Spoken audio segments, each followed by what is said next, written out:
Live from downtown Detroit, Local 4 News at 6 starts now. Schools were locked down and evening activities canceled, but what actually happened in Frazier just over 24 hours ago? We're learning more about the stabbings of 3 high school students that left one of them dead.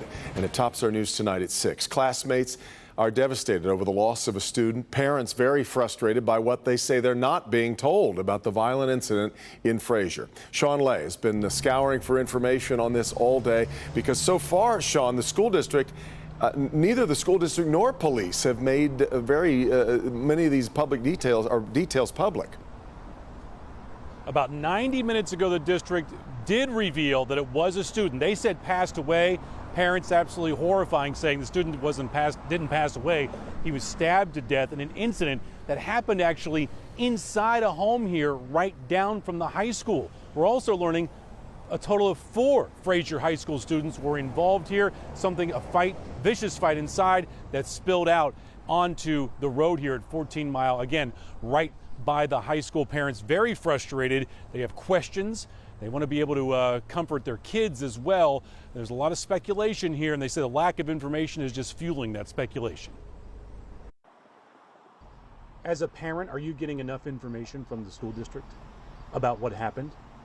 I don't believe so at all. Frazier parents frustrated by what they call the lack of information coming from Frazier Public Schools after a horrifying after-school stabbing that injured 2 Frazier High School students and ended the life of this 14-year-old. Sources identifying him as a Frazier High School freshman. For nearly 24 hours, Frazier schools would not confirm that students were involved. Parents say that helped fuel fear and speculation among upset students. At 4:30 this afternoon, Frazier schools sent out this email alerting families, quote, "We regret to share that it was a Frazier High School student who passed away." A statement from Frazier police today does not mention that students were involved in this deadly incident. Students in shock.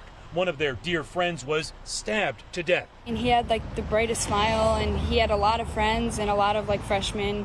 A lot of freshmen were at school today because they were emotional, and I get that. Sources also confirming 2 Frazier students, the 14-year-old who was killed and a 17-year-old, came here to this home on 14 Mile, just down the street from the high school, where 2 other 14-year-old students were after school. A vicious fight breaking out, 3 students stabbed, 2 surviving their injuries. I want to know what they're going to do now, and nobody's saying anything.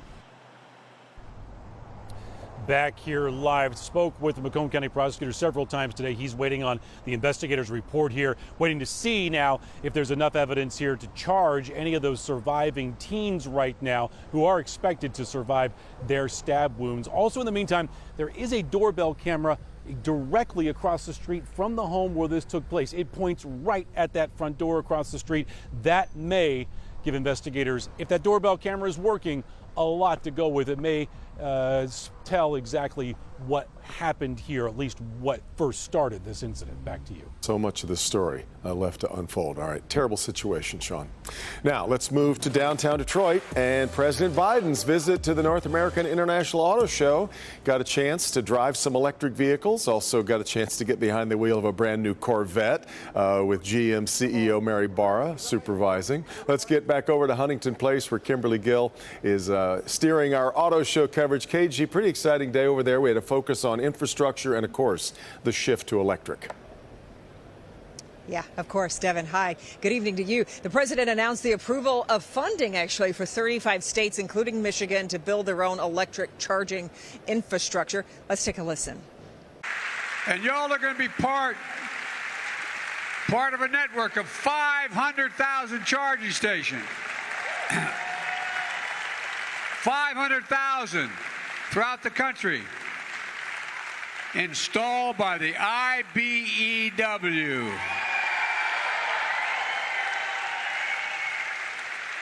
Boy, a special thanks to for the last election. Look, folks, the Great American Road Trip is going to be fully electrified. Whether you're driving coast to coast along I-10 or on I-75 here in Michigan. Charging stations will be up and easy to find as gas stations are now. And the president's visit and the focus on electrics lending a very different feel to media day today at the North American International Auto Show. Local 4 business editor Rod Maloney is live here at Huntington Place with that part of the story. Hi, Rod.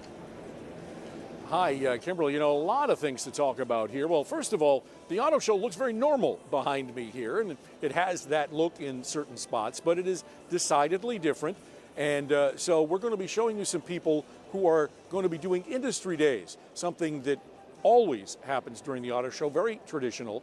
But also, we were all kind of, well, I don't know if you call it inconvenience, but we were certainly delayed as the Secret Service cleared the floor so that the president could actually have his tour. The president's visit changed everyone's lives here at the show today. The Secret Service cleared the show floor, and yet we still had to go through more security. Those lines quite long, and the wait seemed interminable. It took us about an hour to get through. It felt like 20 minutes, but I'm told it was 45 minutes. It was about 45 minutes. Quite a surprise to see the line. But with the Secret Service now out, we have the show back to ourselves, and when you come, you will see, instead of 2-story auto stands, we have 3-story ride and drives that you can enjoy. Over at Jeep, it's called Camp Jeep. They put this up at other shows, but never before here. One of the more eye-catching features is you ride straight up toward the ceiling, so close you can almost touch it, and then down again. Jim Morrison is Jeep's brand CEO. But man, once you've gone up 45 degrees, straight up staring at the ceiling, and then hung off the seatbelt like a Muppet on the bottom end of a hill, 45 degrees, and think, oh wow, I need a Jeep for this. There are only a handful of unveilings this year, and they've moved industry days to Wednesday. People crawling on backs, kneeling down, giving what amounts to an automotive physical to advance their careers. These are the people who make and engineer the tiniest parts to the largest and need to see the competition, and they can do it all at once in one place, right here. I'm here looking at different vehicle wheels specifically. I'm trying to understand the new trends, the new technologies, the different new styles that's going on. So I'm just here collecting data basically. Now, it's a fun thing to watch because they quite literally crawl on their bellies and come in on their backs and get underneath the cars to see what they can see. And, you know, there are very few secrets in this business. So, you know, the stuff that they're showing here, the car companies, if they don't want you to see it, believe me, they're covering it up so you can't see it like they do. We have a whole lot more coming up. Kimberly, back to you. Okay, Rod, we appreciate it. And again, the public show opens on Saturday, but the event the night before promises to be must-see TV, right, Devin? Always a big one, and this time not in cold weather. We'll have special live coverage of the charity preview Friday night. Kimberly will be on by then in London to cover the Queen's funeral, so I'll be joined by Rhonda Walker. We'll have a lot of special guests for an hour of glitz, glamour, and cars, all getting started live here on Local 4 at 7 p.m. Friday night. Indoors and out, today's conditions have been really ideal for big events like the auto show. You really couldn't ask for better weather. Showing it off pretty well for the thousands of journalists that are in town from all over the world, Kim. Boy, we sure are. We are at our best with sunshine today, and it looks like for the charity preview, for I'm sure the first time ever, we have the most beautiful weather we've ever had. 82 degrees at 5 o'clock. If you are, thinking about taking along a jacket or something to put on over your dress, you probably don't have to because temperatures will be in the low 70s even at midnight. It's a little cooler up to our north, 72 in Sandusky, only the upper 60s in Port Huron. They've had some clouds up there with a backdoor cold front coming through, but otherwise mostly clear skies. Looks like a beautiful evening here in Metro Detroit, cooling down to the mid to upper 60s by midnight tonight. We're going to cool down for one day tomorrow and be in the 70s, but after that, a big warm up for the weekend and next week. I'll have your forecast in just a couple minutes, Devin. Yeah. Today, a serial rapist in Detroit sentenced for sexually assaulting 5 teenage girls. 43-year-old Lionel Wells pleaded guilty to all 5 of the cases, which took place from 2007 to 2014. In each case, the sexual assault kits were uploaded to the CODIS database, but investigators needed more than regular DNA testing. Megan Woods, live from Detroit. Megan, you've got more on why it's taken so long. I mentioned the date of these cases, why it's taken so long to get to this point. Yes, well, the Wayne County prosecutor, Kim Worthy, says it took a lot of work and research to get to this point. She says this is really the continuation of the work that's been done for the last, 12 years or more than that when it comes to rape kits in Detroit. very exciting for us because we were able to take this terrible rapist off the street who just brutalized these very young women, all teenagers at the time. Lionel Wells' victims were young women between ages 13 to 19. He would approach them from behind with a gun to their back, then force them to walk to a secluded area where he would sexually assault them. Wayne County prosecutor Kim Worthy says his conviction is monumental. It was all about the DNA.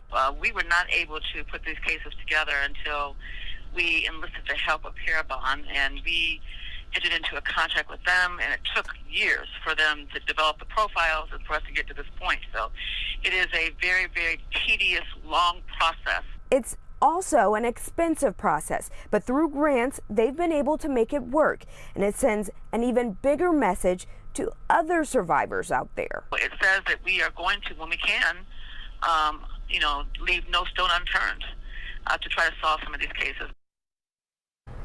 She says this is just the beginning. There are other rape cases that need more than just regular DNA testing. They wanted to start out with the more serious cases, and this is the first one they submitted. As for Lionel Wells, he's looking at a total of 25 to 50 years in prison for all 5 of those cases. Live in Detroit, I'm Megan Woods, Local 4. Exactly. All right, Megan.